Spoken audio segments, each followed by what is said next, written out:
In lesson 5.7, we'll be studying and using the quadratic formula. In this first part, we'll just learn what the quadratic formula is and then use it. In the second part of the lesson, we will show why the quadratic formula actually works.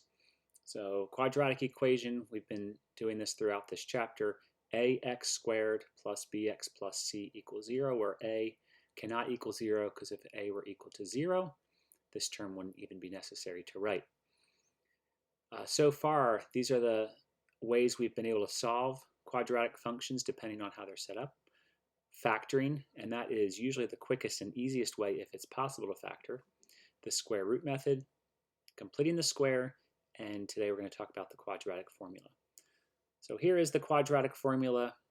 If you have a quadratic equation, ax squared plus bx plus c equals 0, where a doesn't equal 0. So notice we want 0 on one side and all of our terms on the other side. Then x, the solution to this equation, will equal negative b. So we're looking at our different coefficients here. So here's a, b, and c. It'll be negative b plus or minus the square root of b squared minus 4ac all over 2a.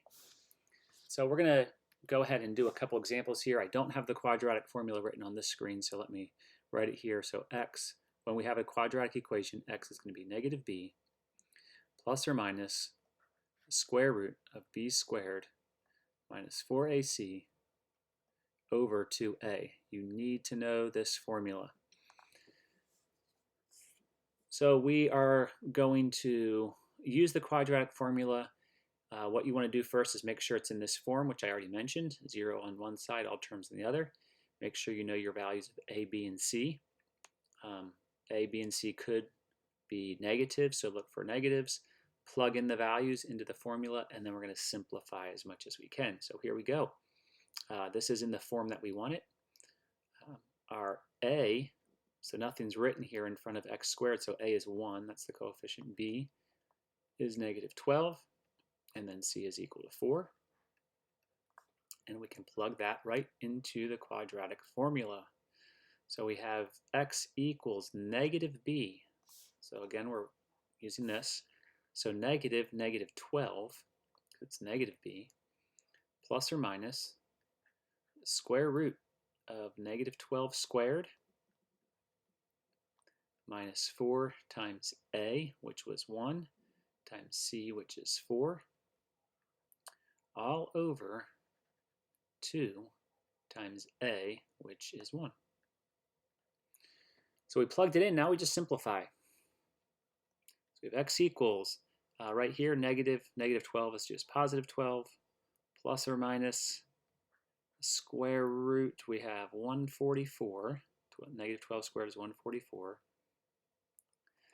Minus 4 times 1 times 4, so minus 16, all over 2 times a, which is just 2.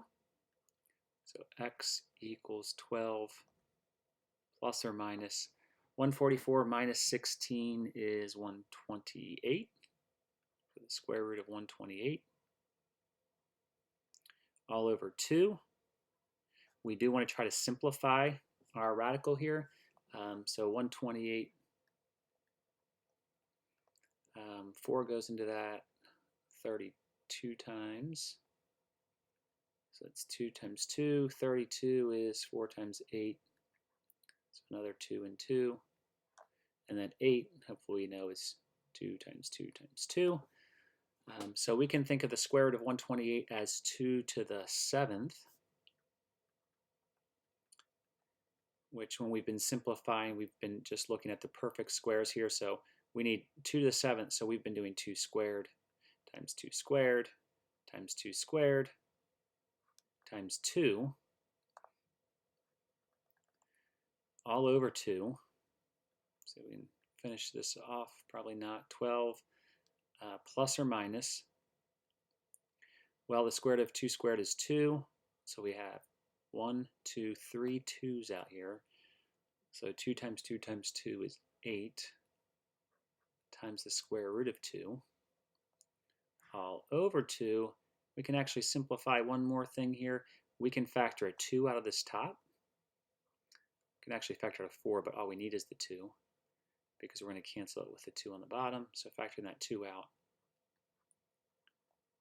over 2. This cancels.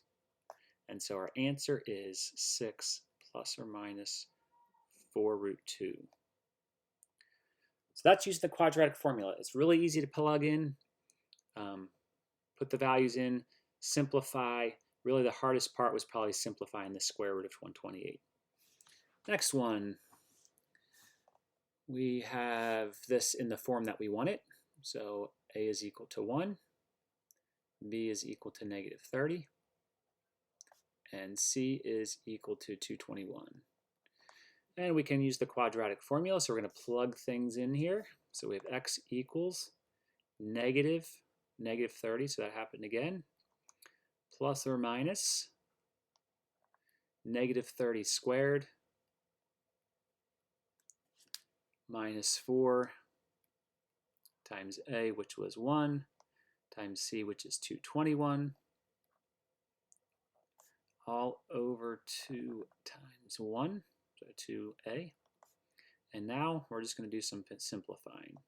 So we have 30 plus or minus the square root of, here we have 900, minus 4 times 1 times 221. 4 times 221 is 884. All over 2. Sorry about that.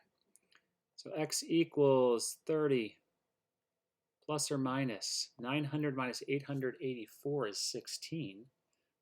All over 2. Well, we know the square root of 16 is 4, and so we can write that in there. And now we just have to realize when we work this out, don't leave your answer like this. We can actually simplify this. This splits up into two things here.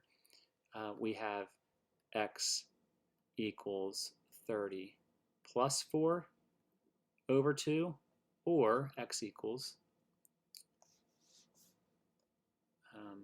30 minus 4 over 2, which put our answer here in black. Let's figure these two things out. So x equals 30 plus 4 is 34, divided by 2 is 17. So x equals 17, or 30 minus 4 is 26. 26 divided by 2 is 13. So our answers are 17 and 13, which really means we could have actually factored that.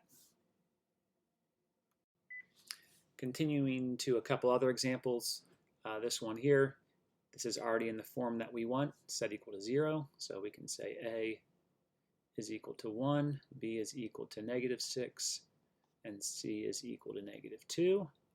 Plugging in, we're going to get x equals negative b, so negative 6, plus or minus the square root of negative 6 squared, minus 4 times a, which was 1, times c, which is negative 2, all over 2a, so all over 2 times 1.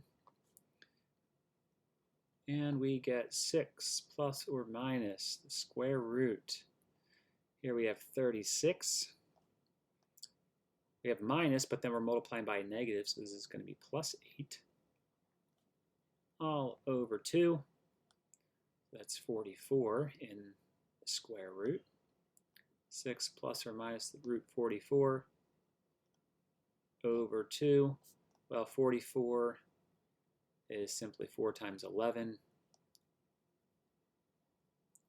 So we can write this as 6 plus or minus square root of 2 squared times 11. Well, we know the square root of 2 squared is just 2. So we have our x equals 6 plus or minus the square root of 2 squared is 2, so 2 root 11 all over 2.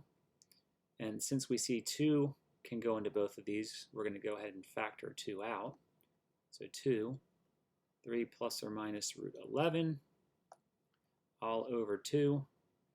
This cancels, and so our answer is 3 plus or minus root 11.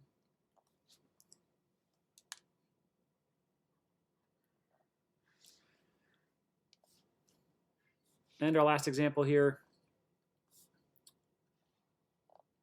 We look at this one, we want to make sure we have it in the correct form, which it is not in the correct form. We want it set equal to 0. So this is the first time in these examples we've had to do this.